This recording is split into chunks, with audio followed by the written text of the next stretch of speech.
Good afternoon to everybody. My name is Audronis Ažubalis. I'm a member of Lithuanian Parliament. And now it's my pleasure to be a moderator of this distinguished panel, which has a very important for today's, I think for today's Europe and Ukraine as well, title, Ukraine as the EU's non-associated country, possibilities and challenges.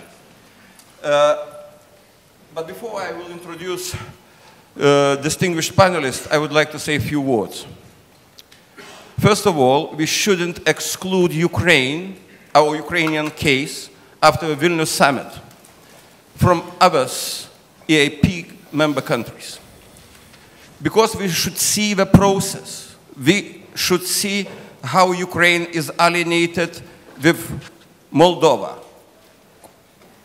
states of Caucasus, Belarus. We should see the wider context. And please remember, 2 years ago I left Warsaw with a very heavy heart. I thought that EaP policy has failed. We had at that time two different separate declarations. One declaration was from EaP countries and one from member states, EU member state countries. And I saw even, how to say, in my eyes, I saw the hostility sometimes between the participants of this summit. What we do have now? We do have a lot. We have two initialed association agreements. We have visa-free with Moldova, visa facilitation with Azerbaijan. But even more, during 2 years, the whole Europe, together with the partners, have achieved the tremendous changes in the people's mind, tremendous changes in the minds of people in those countries. And what we see now in Ukraine, we see the thousands and thousands of people.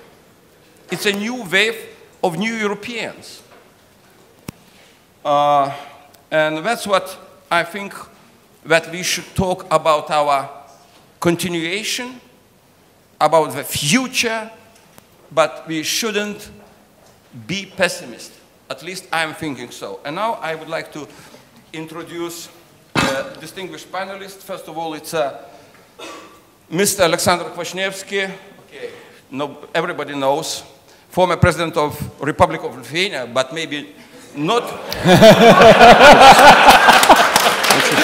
Maybe this is the future. No. It sounds. But I would like to say he could become. That's exactly what you said. If he would stay in his early age in Lithuania, because I would like to inform you that Mr. Kwasniewski is a citizen of Vilnius. He born here. He grew up here, wow. But after some time, he left the parents to Poland. The next panelist, Arseny Yatsenyuk, leader of a parliamentary faction of Batyvshchina. Not the former president of Lithuania. No, okay, fine. Ukraine. The future is yours, don't worry, you know. Yes. Vitaly Klitschko, leader of Udar Ukraine. Mr. Petro Poroshenko, member of Ukrainian Parliament, former Minister of Foreign Affairs, Ukraine. And of course, Eugen Tsoli, President of the Ukrainian World Congress, and Oleg Tekhnibok, leader of political party Svoboda, Ukraine. Let's start from the acknowledgement that we do not have very much time. The distinguished panelists should leave after 1 hour. That's what I'm giving. 5 minutes to each of you to make a main introductory remarks, and after that we will leave to public. First of all, Mr. President, the word is yours. Thank you very much. Thanks for your little bit provocative introduction to me personally. I will start with this because just I write from the center where the Eastern Partnership Summit is finished, and it's a good question. It was an optimistic event or pessimistic event, and I tell you what is the difference between optimist and pessimist. A pessimist is well-informed optimist. And I feel myself that I'm quite well-informed optimist, and it means that I'm close to some kind of pessimism, what is a problem. But seriously speaking, this summit was a success, because what you mentioned, we initialed 2 agreements with Moldova and Georgia. We started this facilitation of a visa regime with Azerbaijan. But of course, everything was overshadowed by this main issue, the lack of signing of association, prepared last year, at least 1.5 years ago, association agreement and free trade area agreement with Ukraine. And today the main question is what can happen next. And of course, I agree with your position, and I think it was a position of all of speakers today. Of course, we should continue our efforts. We should continue our job. The door should be open for Ukrainians, and of course, Europe is ready to sign prepared documents as soon as possible. And of course, politically, that is quite clever and quite obvious position, and I think that is correct. And what concerns Europe, we can say, well, we are prepared. The problem is on the Ukrainian side, and I think this is maybe more interesting what we will hear from the leaders of the opposition, because what's happened last weeks or months. You know that I was a part, together with Pat Cox, former President of European Parliament. We were special envoys of European Parliament to Ukraine.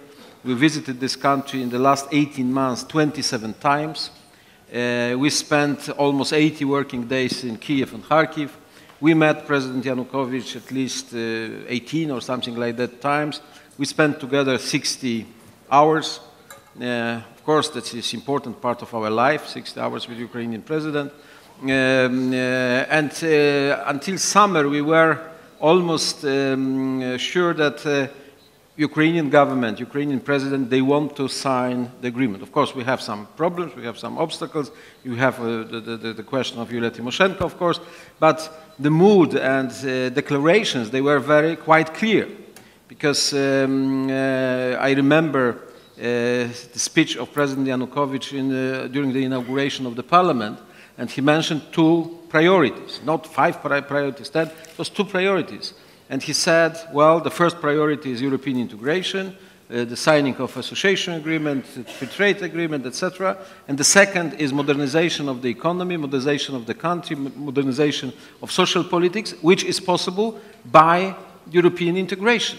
What is possible using all this knowledge, support, assistance, which is offered by European Union.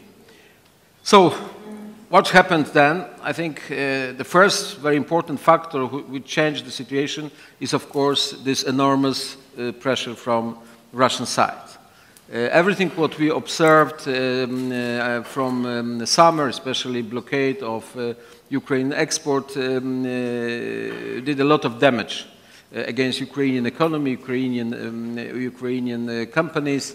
But of course, it was one element of this Russian pressure. Mr. Poroshenko can tell us much more about this measures of blockade. But I think it was also the use very strong anti-European propaganda paid by Russians. And I think, and of course I have not evidence for that, Russians used a lot of personal contacts with a lot of representatives of Ukrainian elites, political life, economical life, to say, be careful, boys and girls, because if you will go to Europe, you will have a big problems. And that is a factor number 1, and it's necessary to say that this factor will be continued. It would be absolutely naive to think that this Russian pressure is finished because Ukraine didn't sign an association agreement in Vilnius. My prediction is that we can see Russian pressure next month, and the goal of this pressure will be very clear. It would be to have Ukraine not as an observer in Custom Union, but as a full member of Custom Union in the next months. And because Russians, they have still this possibility to press, especially Ukrainian economy and Ukrainian politics, they will try to use, in my opinion, this opportunity to make next step. And of course, next step, and that's this Russian project, is to have Ukraine as a part of this new Euro-Asian Union, what is the main goal of President Putin for his political legacy. And I'm sure that for President Putin it's extremely important to be the founder of the superpower again, like in the history Peter the Great, Katrina the Great, or Joseph Vissarionovich, because really, and I understand this position. That's something what is quite natural. I can say nothing that is wrong from his point of view or Russian point of view. But in this analysis which we have now after Vilnius, it's necessary to understand that Russia will continue this pressure and will fight to have Ukraine on own side, first. Second, of course, Europe, I said, firstly, should have this open door policy, and we should encourage Ukrainians to go, to be more determined on this way. I think Europe should be prepared much better to answer how we are ready to help Ukraine because of all these Russian sanctions or pressure, etc. I think this element was not enough discussed on the top of European Union last month.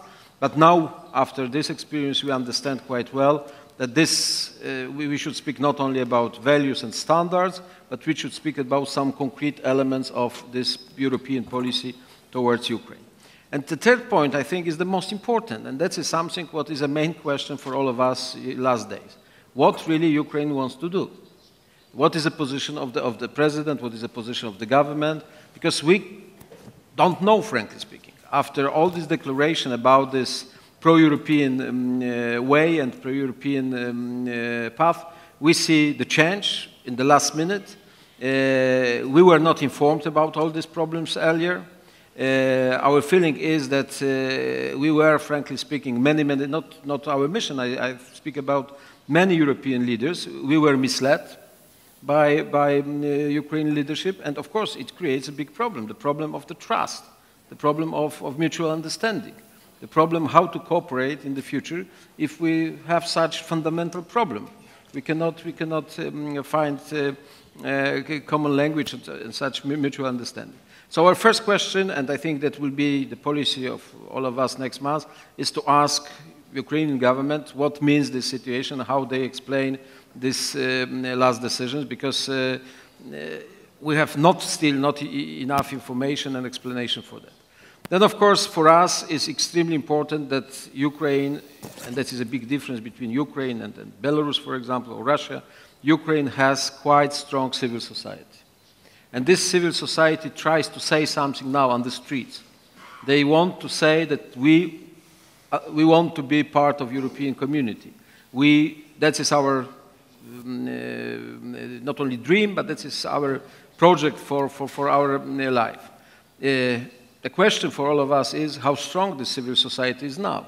And if the civil society will be enough strong to say what they want during the next election, it means presidential election 2015.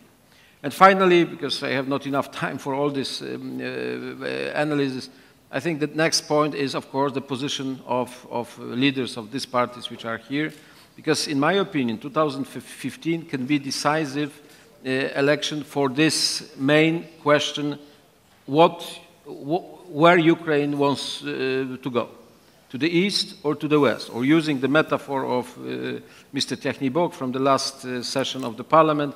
He said that the alternative it was some days before the match, not very successful match, France-Ukraine, but he said that the alternative is quite simple. If we want to play in the Champions League, or Ukraine wants to play in the Champions League, or Ukraine wants to play in Kremlin's Cup. And that is the case. And of course, in this case, it's necessary to say what is really the wish, what is the will of a majority of Ukrainians, because without this understanding from the roots, from the social level, from the civil society, it would be difficult to define such real strategy for the future.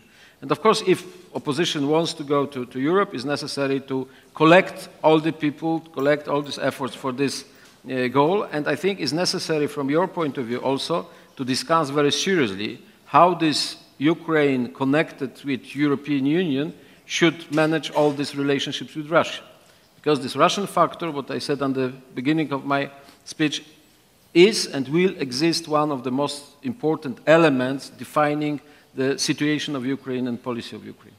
That's it. Thank you, Mr. President. Before I'll ask and I give floor to Mr. Yatsenyuk, I would like to inform you that the negotiations regarding the Vilnius Declaration is still going on, and the diplomats still negotiating on the formulas. And one draft is changing another. And I just would like to quote one of the draft. The EU and the Ukraine reiterate their commitment to the signing of this agreement on the basis of determination, action, and tangible progress in the three areas emphasized at the 2013 EU-Ukraine summit. This is about association agreement. What do you think? What if it would be agreed in Vilnius? What it would mean for you, Mr. Arseny? Pleasure to see you, everyone. Frankly speaking, this is not the best day in my life. And people on the streets, they are absolutely frustrated. Me not, because I haven't expected nothing from this president. It was the bluff from the start. President Yanukovych has nothing to do with the European values, except European value, probably. And for today, what we need to channel the energy of millions in order to have, in my country, a really pro-European president, pro-European parliament, and pro-European government. What we as an opposition already did, we did everything. What we can as an opposition. We supported an enormous amount of, sorry to tell you, that bloody bills presented by President Yanukovych. We unblocked the House. We were absolutely and extremely cooperative with this government. Yulia Tymoshenko personally has sacrificed herself in order to lift the impediment on the road to the European Union. What President Yanukovych did, he sold the country. He did it in order to buy the office of the governor of Ukraine in Russian Empire. So we can easily name that the winner of this game is President Putin. And I want to be very clear on this particular issue. Folks, we lost Armenia. We practically lost Ukraine. And the Western world is losing this fight, I would say. And this is the reality. And we need to realize this. So we can say, you know, like Ukraine, that's what we practically lost, Syria, Snowden, and Russia. It's like USSR in capital letters. I don't want to exaggerate the threat, no. But this is not the way how we can handle the foreign policy. Someone in Kremlin decided to turn the trade screw, and 45 million of Ukrainian people lost their hope in being a part of Europe. And there is no any effective mechanism how to stop this mess. Despite the fact that Russia is a member of WTO, despite the fact that we as Ukraine have a number of bilateral and multilateral agreements with the Russian Federation that Russia violates on a constant basis, despite the fact that the entire Western world said that, you know, we need to fight for this and for that and to support Ukraine, but in any case, we lost. And this is the reality for today. So what we are to do? We definitely need to be united as a Ukrainian opposition. And this is the key factor for us. And this is not about the personality who is to run in the presidential race. Frankly speaking, I don't care. I care about the president who is to sign a treaty with the European Union. We need to hammer out this deal with the European Union. And in order to get this victory, in order to take over the office of the president in 2015, because it was up to the president to sign. He has the hand and he has the pencil. We need to be determined and to be decisive. And heavily rely on the support of Ukrainian people. Because look, President Kuchma said that Ukraine is not Russia, And I would add that Kyiv is not Minsk. And if President Yanukovych thinks that he can easily just turn the tide and make the U-turn and sell the country and join the customs union, because he needs guarantees. He needs guarantees from Russians or from someone else that he will retain in the office of the president in 2015. And in order to achieve this goal, he definitely needs, because the country is in a desperate financial plight. Look at the economy. Flat growth, minus 10% of the industrial output. We lost about $20 billion of forex reserves. So we are just going down on a very high speed. So, and in order somehow to maintain the situation, and in order somehow to cover the social expenditures, he needs a financial support. From the IMF, yes, but not in this case, because the IMF sets a clear benchmark to increase the tariffs for households, and it's not just about the tariffs, it's to balance the budget, to have less corrupted government, and to have more transparent financial system in the country. And again, it doesn't coincide with the goals of President Yanukovych. So he needs someone very flexible who can easily provide him with the $15 or $20 billion to fill the budget gap in order to cover the social expenditures and in order to rig the presidential elections and to buy the voters. Is President Putin ready to provide this on a free basis? No. Because for today, this President Yanukovych is much weaker than he was 5 hours ago.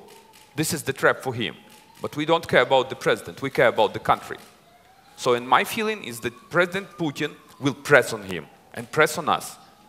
And you've raised an issue of relations with Russia. Look, we want to have these real relations, but not as a subordinates. Not as a young brother and old brother, you do remember from the Soviet times. And they still have this kind of model in their minds. So we need to start from the scratch, Mr. President, because frankly speaking, we don't have any kind of real relations with Russia, except one: press, press, press, and press. Just final remark. The new president and the new government and the new house will sign an association agreement with the European Union, and we are determined to this goal. Thank you, Mr. Yeltsin.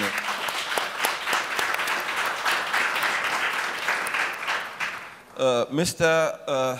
Klitschko, what do you think about the possibility to keep the same level of public engagement in EU affairs in your country? Because till the presidential elections is still plenty of time, and the government could use any measures to calm down or to prevent from this engagement in EU affairs, in your path towards Europe. What do you think? What should be done? Thank you. First of all, I want to say good afternoon, everybody. I don't know, is good afternoon or not good. I'm very disappointed.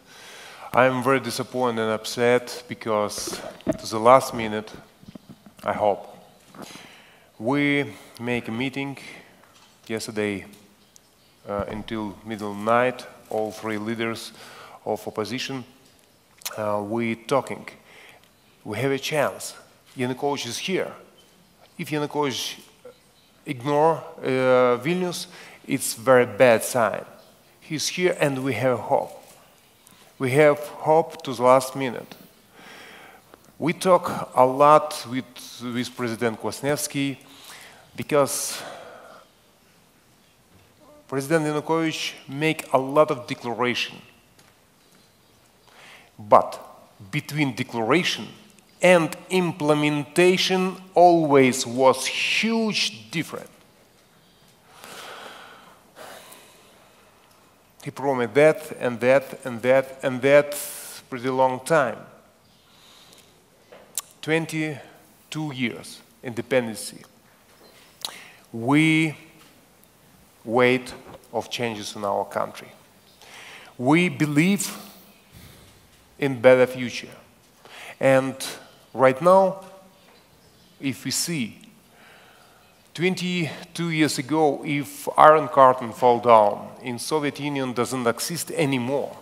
It's our neighbors' country. Poland, Czech Republic, Slovak Republic, Hungary, and Lithuania make changes. They take a duration in these 22 years, huge progress. Huge progress in every kind of direction. Economy, civil society.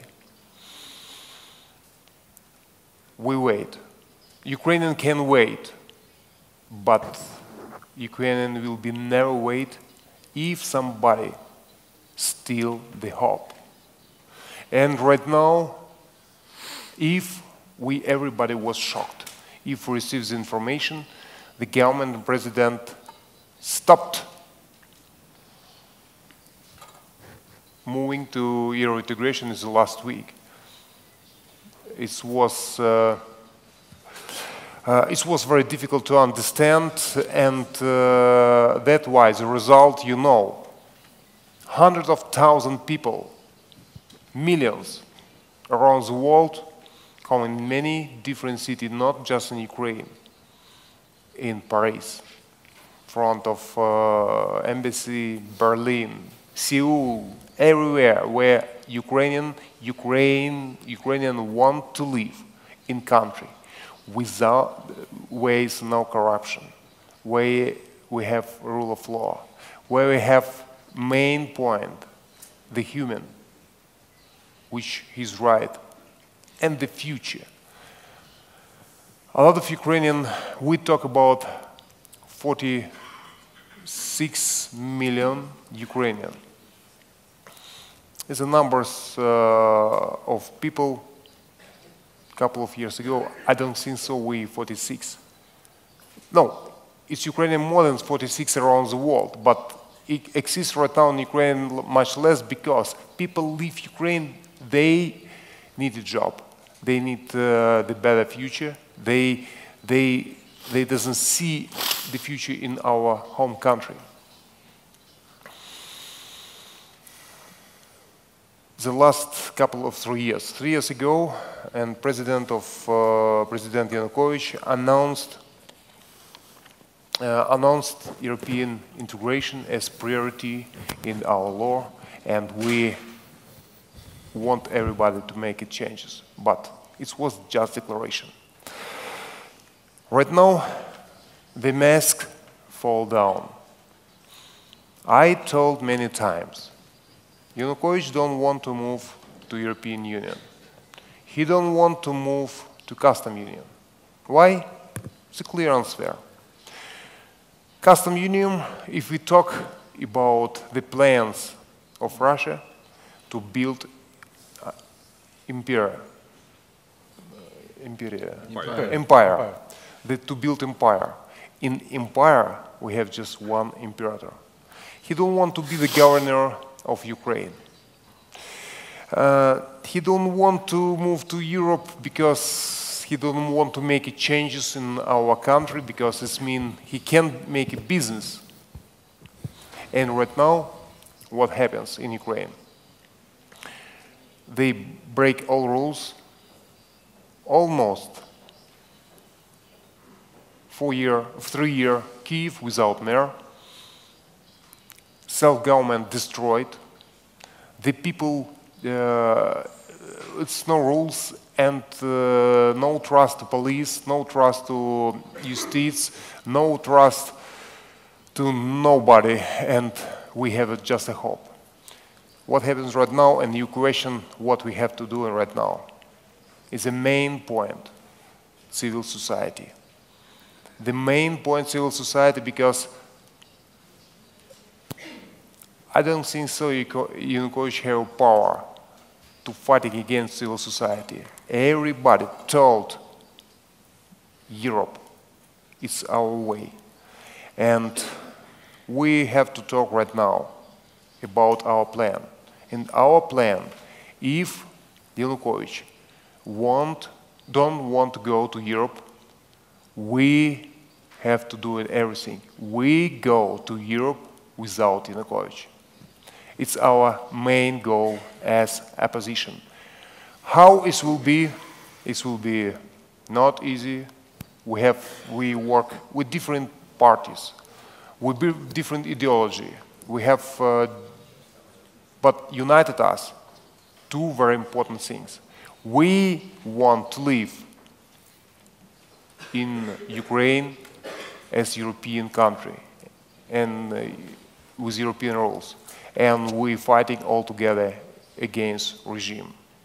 Thank you. Thank you, Mr. Klitschko.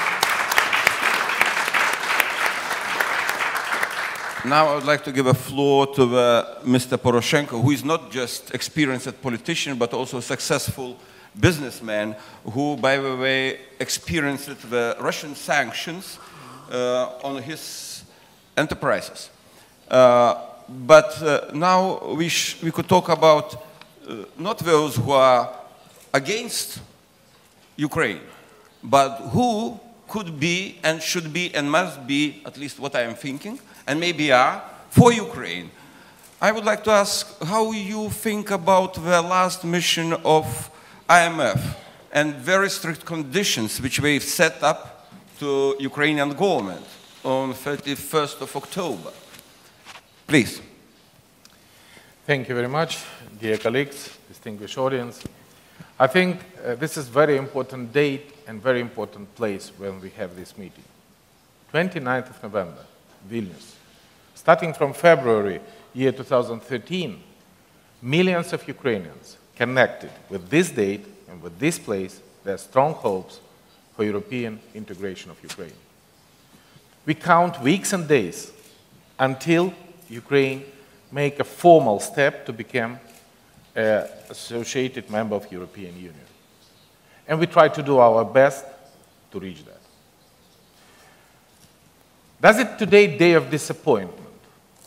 I try to be absolutely on contrary with the previous speeches. Not at all. We do a lot of positive things during this half a year. The first achievement, more than 60% of Ukrainians now supporting European integration. That never ever before in Ukrainian history. And this is a result of our joint work, successful work. Position number 2. Can you tell me, do you really believe that Yanukovych are going to sign this association agreement? From my point of view, that was a surprise, a miracle. Not what we really want to accept and to wait. But we pass a long way, including strengthening the civil society. And immediately when in absolutely undiplomatic manner, Ukrainian government made this decision, our dear European partners, I'm very sorry for the style of communication of Ukrainian government with their European partners. This is simply unacceptable. This is killing the trust. And that's understandable that it's created enormous difficulties to cooperate further without this form of trust. But we want to thank a lot all European leaders. President of Lithuania, Dalia Grybauskaitė, who make a tremendous efforts to provide Ukraine for signing up association agreement. To mission of President Cox and President Kwasniewski for 28 visits and constant work. Sorry, but I'm sure that you will have a monument before the Ukrainian Minister of Foreign Affairs. Very much, of course. Because you do a tremendous job, no matter if you don't have a success. Why? It's not your fault. And the whole European leaders demonstrating, we do not give Ukrainian authority the chance to put a responsibility on Europe by presenting any new condition for signing up association agreement, for not making a compromise on EULA case or anything like that. Not at all. This is your, gentlemen, responsibility, because key to Europe we keep the door open, saying the European leaders. But key from this door is in Kiev. Please take the key and open the door. We're not doing that, but it is your responsibility. By the way, does it European integration of Ukraine is in danger? Does we are absolutely sure that we don't have any difficulties in year 2015? Yes, it is in danger. It's in danger, yes, you're right. We will, maybe in 1 or 2 weeks, we will have initiative for withdrawing Ukraine from Energy Community Treaty. Do you understand that that was a precondition for deep and comprehensive free trade agreement? And having that, maybe, that would be a reason to have a new negotiation for the new, maybe, or maybe probably, more ambitious association agreement, more ambitious DCFTA. But that's created danger. And we should defend our European perspective. We should defend the democracy in Ukraine. Defending democracy meaning we should defend the civil society in Ukraine, which passed a very successful test during the last week, having hundreds of thousands of people on the streets of Kyiv and millions of people on the streets of Ukraine and on the whole world, demonstrating we have a brilliant civil society. And we have a strong hopes because of this civil society to demonstrate and to win that European idea, which united Ukraine actually, because Ukraine living many, many years separated, east from west, on the religion, on the language, on a different other factor, but idea European integration is united country. I promise you, we keep this unity. And I promise you, we do our best to keep with the Ukrainian people the European idea. And I am optimist, even in such a difficult day like today, that Ukraine will be a member of European Union. And the question of Russia, and question of IMF, and question of compensation, very stupid question, by the way, because I don't understand why European taxpayers should pay corruptive Ukrainian authorities for having independent court, for having democracy, to having freedom of speech, freedom of mass media. This is in our interest. And exactly in our interest is all the points which is in the IMF program. Because this is not talking about the rising up the tariffs. This is a closing of corruptive black hole of NAK Naftogaz when they stealing the money. Money which is money of Ukrainian taxpayers and money of the whole world taxpayers which forming the budget of the IMF. This is unacceptable. That's why our goal is, and we don't have any economic difficulty, because pressure of Russia on Ukrainian enterprises, this is not a question of the interest, of the honor of these enterprises or the fate of these enterprises. Ladies and gentlemen, this is a question of Ukrainian sovereignty. This is a question of Ukrainian independence. And Ukrainian independence and Ukrainian sovereignty is priceless. And we thank a lot our European partners for demonstrating solidarity with Ukraine, for keeping door open in Ukraine, and answering to President Kwasniewski, what is our plan? We should work hard for keeping European door open for Ukraine. We should work hard to have in year 2014 visa-free regime is not directly associated with association agreement, but Ukrainian people do their best to have visa-free regime, and we really count on your support, our European colleagues and friends. Thank you. Thank you, Mr. Poroshenko.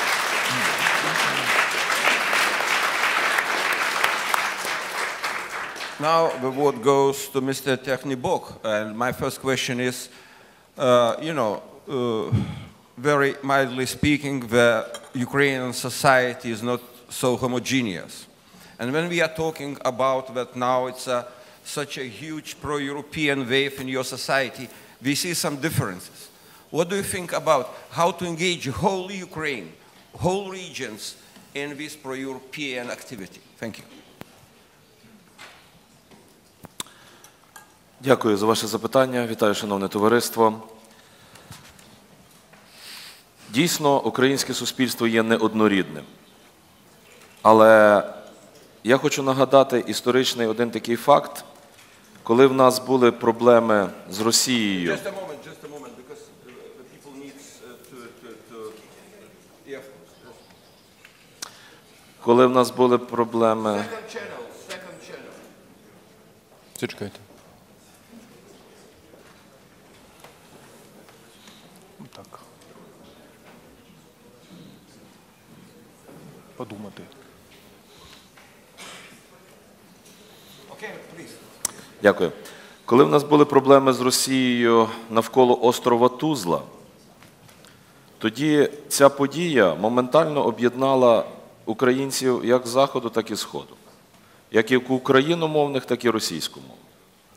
І ось зараз сталася ситуація для багатьох несподівана, але питання європейської інтеграції, воно доволі серйозно згуртувало в кулак українське громадянське суспільство. І фактично та ідея нашого майбутнього в Європі, вона стала базовою для багатьох людей. Звісно, що режим Януковича сьогодні є зацікавлений в тому, щоб розділити українське суспільство. Щоб ви розуміли, що вони завжди діяли за римською старою формулою «розділяй і володарюй». Це було завжди. Вони, наприклад, протягом останнього року нашої спільної боротьби в парламенті постійно, кожного дня намагалися нас, трьох лідерів опозиції, наші політичні партії, пересварити. Але їм цього не вдалося. Можливо, оці виклики, які сьогодні Господь дав Україні, можливо, вони якраз і допоможуть згуртувати дуже сильно і сцементувати Україну. Ми маємо зовнішній виклик. Ми розуміємо, що сьогодні Путін не пробачить Януковичу оту подвійну гру протягом останнього року часу. Адже Янукович намагався всидіти на двох стільцях. Він хотів свою політику вести таким чином, щоб і домовитися з Митним Союзом, і з Європою, щоб одні його не чіпали, і з інші не чіпали, щоб одних можна було доїти трошки, і інших можна було трошки доїти. І самому з того користатися. Але не вдалося.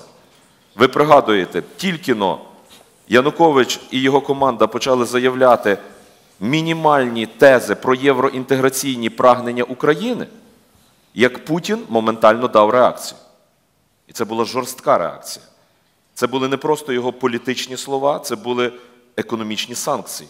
Проти України почалася м'ясна війна, молочна війна, війна шоколадна.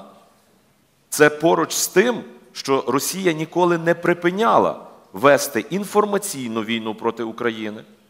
До речі, ми говоримо, що, наприклад, Східна Україна є проросійсько налаштована. А як по-іншому? Якщо вони дивляться тільки російські канали, де повністю спотворена інформація про Україну і, звичайно, про Європу. То як може бути по-іншому? Росія веде проти України енергетичну війну з постійними шантажами. Росія веде гуманітарну війну, навіть релігійна війна проти України. Російський патріарх Кирил,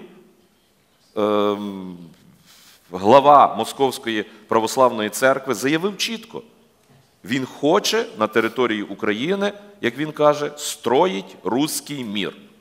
От вони хочуть в нас робити руський мір. І оце величезна зовнішня загроза, яка сьогодні не тільки перед Україною є, але й перед Європою, товариство.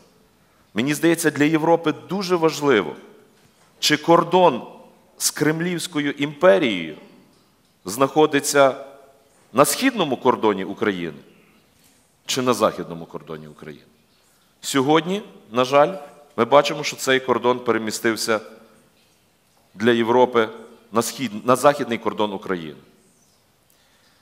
Другий фактор – це є внутрішній фактор. Режим Януковича не буде пробачати громадянам, які проявили свій протест. Вже зараз розпочалися репресії проти учасників Євромайдану. І ці репресії будуть тривати і далі. Ми передбачаємо, що міністр освіти Табачнік розпочне активні дії проти студентів, які були дуже активними протягом останнього тижня часу. Будуть і позбавлені вони стипендії, найбільші активісти. Не виключено, що їх будуть навіть звільняти з навчальних закладів. Це так само може стосуватися опальних ректорів, які виступили на підтримку громади і дозволяли студентам, не забороняли, по-іншому скажу, студентам виходити на вулицю. Ми розуміємо, що репресії почнуться і проти активних учасників Майдану, і вони вже є. Я сьогодні на прес-конференції інформував, що 2 активістів вже суд моментально заарештував на 2 місяці. Це при тому, що ми майже кожен другий день в Україні отримуємо відомості, що величезні корупціонери, злодії, які крадуть державний бюджет, яких звинувачують в мільйонних розтратах державної казни, їх відпускають до суду. Декому надягають браслет, дехто навіть з тим браслетом може собі вільно чи не вільно, але поїхати за межі України і десь там переховуватися. Але по відношенню до активістів Майдану сьогодні почалися репресії. Ще 2 активістів нашої організації вчора були затримані. Вчора були спалені 2 автомобілі. Один автомобіль, мікроавтобус, який займався логістикою Євромайдану, інший мікроавтобус керівника Херсонської організації «Свободи», який був одним з активних учасників Євромайдану в Херсоні.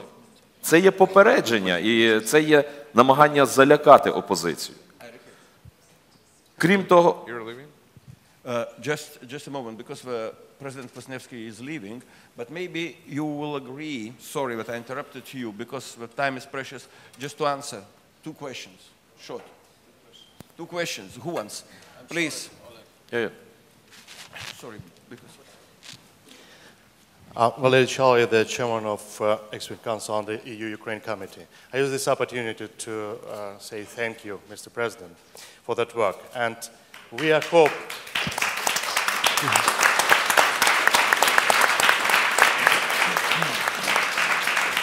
I want to also believe that this will not finish your work with Ukraine. Okay, question, please question. My question, Mr. Füle, European Commissioner Füle mentioned this position of EU still the same, open door. You have learned some lessons from this experience. Please give your advice. 2 main things, what we should do together with opposition. Okay, the last question, please. And after that, okay. But just please, fast. Yes. Mr. President, what's happening in Vilnius reminds me of the story of this woman who had 20 kids, and everybody was asking her, oh, you must love kids. You must love kids. All the time the same question. And eventually she answered, well, not so much, but I really love the process.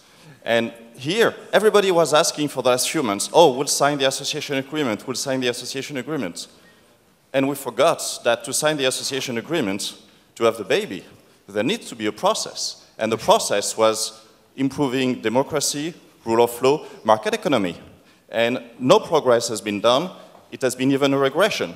So my question is to you, Mr. President, using what Petro Poroshenko was saying. Do you think the European Union should pay for the process? Well, I said it's important questions. I have very limited time. So first, this lesson also for European Union, I mean the lesson what happened last days and weeks with Ukraine is important for all of us. We discussed in European Parliament 5th of December, and 5th of December will be the decision what to do with our mission. I think is a chance that we will prolong, of course, in different conditions. We don't know what kind of reaction we can expect from the authority of Ukraine, but I think to show for Ukraine that Europe is still engaged, it's necessary to prolong our job, and we are ready to do it. I said only one thing, that if President Schulz will decide to prolong our mission, he's obliged to send very personal letters to our wives. Because I think this is the weakest point of our mission now, you know, that we say to our wives that we'll spend next 80 days and nights in Kiev and other places. Then, of course, I agree with my colleagues here, and my first wish is really be united, because that is maybe the most important element. If you are united, this is a chance that, first of all, you can collect the civil society around you, and secondly, even we observed, we were in Verkhovna Rada, and we know how it works, but still, if you are united, that's some power. It's not enough power, and you are not correctly respected by the majority, but still you are power. If you will be divided, no chances for nothing. Then we have extremely important and sensitive moment in the history of Ukraine. Because frankly speaking, next month, until the election 2015, with election 2015, it's a time when Ukraine finally will define own destiny. To the east, to the west, or stay as some kind of political vacuum. And that's something what will happen. We know about Russian pressures. It will be continued. We know about the politics of President Yanukovych. Something unknown for us is the power of civil society and the power of the opposition and the possibility to organize the really strong support for this European aspiration by the voters in the election 2015. That is the decisive moment. Europe should do everything to keep the door open, to support civil society, to support the leaders and parties of pro-European orientation. And I think what is extremely important, and we need good time for that, is necessary to discuss about all these economical elements which are the real problem of Ukraine now. Because frankly speaking, with Russian support or without Russian support, with IMF support or without, the Ukraine very close to the bankruptcy. That is a problem that even we can sign, theoretically, would be much better if we would sign association agreement today. But next days, Ukraine can be associated member with economical default. And I think that is something what was not the task of our mission, Koks-Kwasniewski mission, but that is a task of European leaders and the leaders of Commission, the leaders of European Union, to discuss what we can do to support Ukrainian economy, to support Ukrainian finances, etc. And last point, and that is, I absolutely agree with you, with Petro, if we are speaking with Ukrainians about European values, European standards, independent courts, freedom of speech, independent media, freedom of media, we don't speak about our business. We speak about your business. We speak about your country, how to make Ukraine better organized, more democratic, modernized in many elements. And when we have a question from today's authority of Ukraine that because of your proposal, it means European proposal, we need some extra compensation, that is, of course, unacceptable. We can speak about some kind of assistance, support, solidarity, but we cannot say that this Europe is so difficult, so strange structure that it's necessary to compensate that because Ukraine, we want to have Ukraine in our community. That is absolutely unacceptable, and I'm sure, and after my experience in Ukraine from the independence of Ukraine, last 22 years, and after everything what we can observe now, I'm still optimistic. I know that we have decisive time, we have a difficult time, we'll have a lot of problems, we'll have enormous pressure from the East, we'll have problems domestically in Ukraine, but you have civil society, you have young generation, you have such good leaders as you sitting here in front of our audience. And if we will collect all these efforts, if we will collect our knowledge and our determination, we can reach this goal. Ukraine is part of Europe, and now it's necessary to do everything to say, not only to say that Ukraine is a part of Europe, but Ukraine should be the part of Europe, and that is my wish, that is not my dream, and I'm sure that together we will fulfill these dreams and these hopes of so many, many Ukrainians. Thank you for your attention, and thank you for our cooperation, and we will continue. Thank you, Mr. President. All the best to you in your endeavor. Thank you, Mr. President. Thank you. Thank you. And now, dear friends, I will ask Mr. Eugene Choli, who represents here 20 million of Ukrainian diaspora. Mr. Choli, please. I have mixed feelings about what happened in the last months. as you know, in Ukraine, with two Klitschko brothers, boxing is a very popular sport. And in boxing, it's not who wins the first round, nor the second round. It's he who wins the last round that counts. I think clearly what transpired in Ukraine, President Putin won the first round. His puppets in Ukraine won the second, and it's up to us to win the third. Clearly, after 4 years of negotiations, initialing the agreement more than a year and a half ago, to come with the lame excuse that we witnessed on November 21 is simply unacceptable. Where my optimism lies is in what happened 3 days after November 21.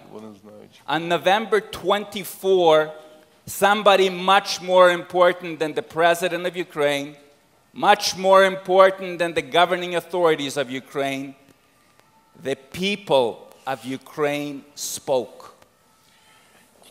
And you name me one country that's a member of the EU today, when there's this soul-searching within the EU that could mobilize over 100,000 people in November for hours outside, not to fight for jobs, for lower taxes, for better pensions, but for an ideal. For an ideal for Europe, for Ukraine's Euro integration. I think it's now incumbent on those within the EU that were saying for the last year and longer that we want to hear that tangible voice from Ukraine that it really wants to be part of the EU. Well, the EU got it from the most important component in Ukraine. It got it from the people of Ukraine. And I think now it's incumbent upon Europe to answer that call. That call that was united, voluntary, and extremely clear. Thank you, Mr. Chole. I just want to tell you one more thing, that in 1994, at the insistence of the international community, Ukraine did something that probably no other country would have done. It got rid of its nuclear arsenal. And in return, the international community blessed that move with the Budapest Agreement. That agreement, contrary to popular belief, does not just address the military issue. The Budapest Agreement provides that those who have signed the agreement, which includes Russia, will not use economic pressure against Ukraine. So when Europe talks about values, Europe needs to address the Russian problem. And Europe needs to come up with a clear and tangible process, formula to deal with Russia. It's not enough to have just a condemnation of that conduct. There needs to be a clear policy how to deal with a country that blatantly violates international conventions. Thank you, Mr. Chole. We do have a real shortage of time. That's what I'm asking you to ask very precisely, not make any statements, but just ask. Mr. Andrius Kubilius, please, opposition leader, former twice Prime Minister of Lithuania.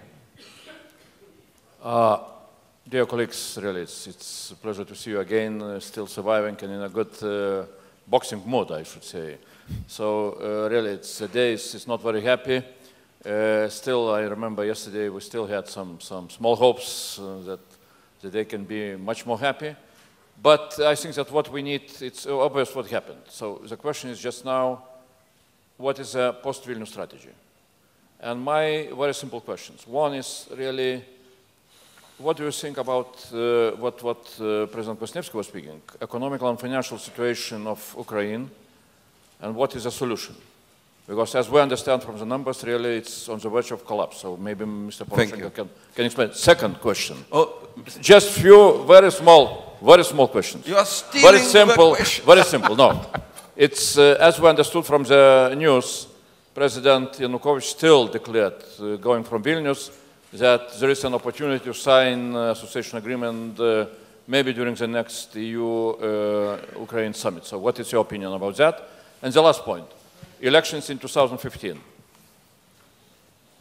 What we need to do to defend possibility to have a real democratic elections in Ukraine in 2015, with everything what we saw till now, what happened in Ukraine. Now I understand why you achieved twice to become a prime minister of Lithuania. Mr. Badalinskas, please. Thank you, Mr. Chairman. Alvydas Madalinskas, Mykolas Riomeris University. Well, I think we are all disappointed about what happened yesterday evening and this morning, but there is also the brighter side. This civic activity in the streets, in the squares of Kiev and other places in Ukraine. We all were talking that that's a very positive sign because it's also the shift of the ideas in the minds of the people, geopolitical shift. But you all know one problem, that there is not so clear connection between you as a free party leaders and those people. I was in the weekend and talking was not only with politicians, but also with the people on the ground in Maidan, with those who organize these Maidans. We also ask you not to bring the political banners, flags, prapours, and so on. So, but the question is now, what message are you going to send to those people who are now on the street and in the squares? How you're planning to make a bridge with those people between the free political parties in opposition and those people who have the same idea, pro-European idea? And the last point, maybe you are planning to present for them united team of all your free parties. As in the European Union countries, we are calling it shadow cabinet or whatever, that people would see the team, united team going together for 2015. Okay. Thank you. 5 minutes left, please. The last question, and that's it. It's about you, please. My name is Ostap Krivdik. I'm a political analyst from Ukraine. My question is simple. What will EU do and what will opposition do if Yanukovych would like to make Maidan a new Tiananmen Square? Having violently broken down the opposition, is EU ready to get new political refugees? What opposition will do if Maidan is violently broken? I've got, please, each of you, short answers, please. Mr. Arseny. On the economic stance and on the financial meltdown, the key factor for us is the IMF loan, but it's clear that he will never meet the benchmarks of the IMF loan. So he heavily relies on Russian cash. And that's the reason why he actually made this U-turn. On the opposition, I want to be very clear that the opposition is to stay united, and this is the only chance how to take over the office of the president of 2015. You know, we need to establish something like a joint chief of staff in order to win this fight, the fight for the pro-European future of the Ukrainian people. The third issue related to civil society and political parties that are a little bit splitted. You know what has happened, and frankly speaking, probably I'm wrong. If I'm wrong, correct me, but it's imported technology from Russia and from Belarus to say, look, all politicians are bastards. We need to have some kind of civil society. And then, just to get rid of political forces, we can have a number of perfect rallies of 20 or even 30 or 100,000 people with no political representation. That's what has happened in Russia, and that's what has happened in Belarus. So, our goal of politicians to say, look, if one can say that this is not the political war, no, this is the clear-cut political demand. Because to join the European Union is a political aim. To topple the president of Ukraine is a political aim. To change the country is a political aim. And this job has to be done by politicians in a strong cooperation with the civil society. In extremely strong cooperation with the civil society. Thank you. And that's our job. Mr. Vitali, please. It's clear. Without communication with three leaders, without united opposition, we can't win this game. Not game, this battle. Because right now the starting duty game against everyone. And the main goal for Yanukovych, he understands the danger and he give everything to win election 2015. We understand we have to unite it and coordinate our activity. Without together work, we will lose definitely. First point. The second point. Right now, I'm totally agree. We talk about that, what they are saying about civil society and party. Every people who come to Maidan and support European integration, it's already politician. Already political wish to decide to live in Europe. And that's why I'm more than sure we have to work, we have to explain, it's together work. Because we, a political party, we are representative of society also. And I'm more than sure we have to work much more together and to understand, to explain to people, it's just if we win together, if not, we lose together. Political and society also. Thank you. Mr. Poroshenko, please. Thank you very much indeed. I have two very short answers. I'm not agreed that we should build a bridge between civil society and opposition parties. This is not true. Every part of the deal should have their own function. Opposition parties should be a member or should be inside the civil society. But it should be the leader of the civil society and present a plan what to do. Because for civil society, it would be a little bit more difficult than for the opposition party to take a plan and to take responsibility for the success, fulfillment of this plan. And for the economic question, we should understand that Ukraine cannot survive as it was before, in the situation as it was before, additional 4, 5, 6 months. Because of the budget deficit, because of the current state of the golden currency reserve, which we said that it is cut by half within the last 2 years. And they have two options. Option 1, European integration in IMF. Option 2, loans from Russia and lowering price on the gas just for cutting the budget and deficit of payment. We understand that yesterday and today, Ukrainian authority choose the second version. I think this is the best. This is the bad option for Ukraine. And I think that this scenario is not avoid us from the economic problem in future. Because we don't need the money, or just the money. We need a modernization of economic. With this scenario, we don't have a modernization. And that's the main problem. Thank you. Thank you. Mr. Technibo, please.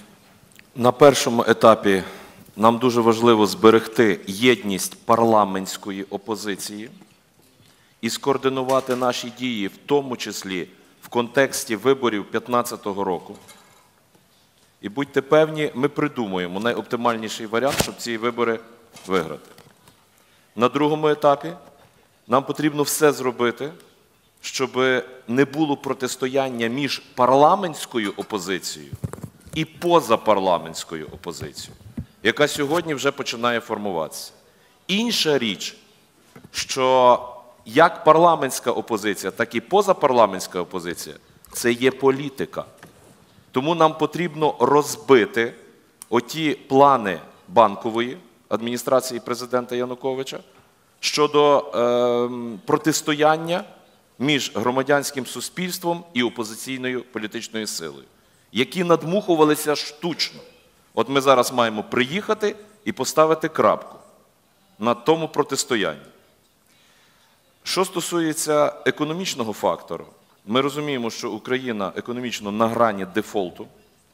Ми розуміємо, що всі ті подачки, які сьогодні отримують від Росії, це лише латання дірок.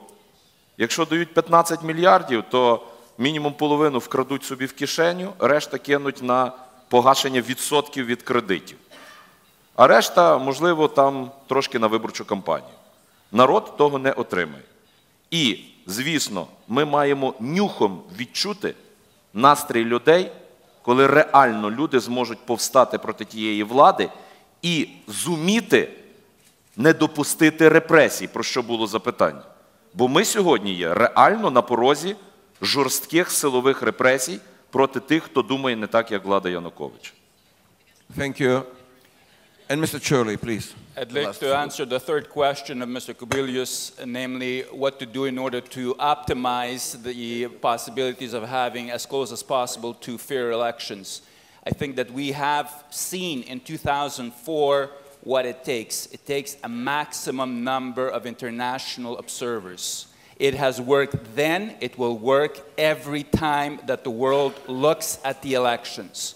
And I want to use this opportunity to say that this week, Canada has announced that it will send 25 international election observers on December 15 for the partial rerun elections in 5 districts.